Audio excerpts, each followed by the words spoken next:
No matter what they tell you, homelessness is not an act of God. It's not the result of economic collapse in this country. America did not run out of housing.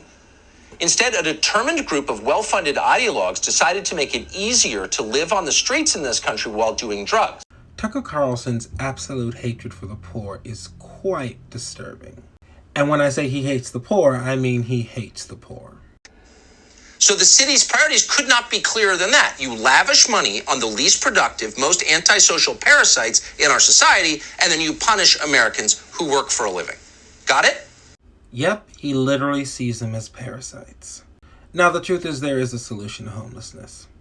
The federal government can afford to buy homes for every homeless person here. Actually, the federal government can afford to build homes for the homeless. The United States is awash in territory, empty territory where no one lives there. The U.S. government could easily build housing units to house the homeless in America. But conservatives don't believe in what they consider handouts, or what Christ would consider charity.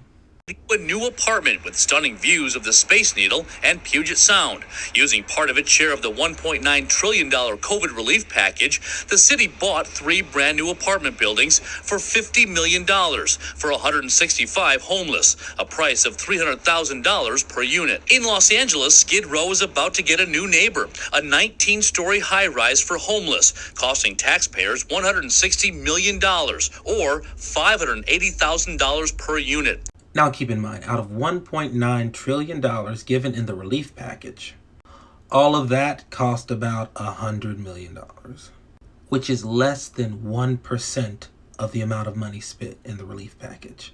Yet for Tucker Carlson, it was just way too much money spent on the poor.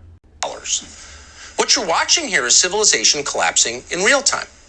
So Tucker Carlson sees the existence of so many homeless people as the collapse of civilization. But instead of actually trying to help these homeless people, he just complains when actual work is being done to help them. This is because he doesn't care about helping their situation. He sees their existence as eyesores. He sees their struggle in public as an annoyance. He doesn't want his children to see the homeless people because then he'll have to explain to them why small government is right and not helping these people is somehow the right decision, which is a much more difficult argument to make while a homeless man is freezing to death outside. His whole platform exists on the idea that the government does too much to help the people, that it gives handouts and assistance. Meanwhile, the existence of the homeless proves otherwise. They are an inconvenience to him.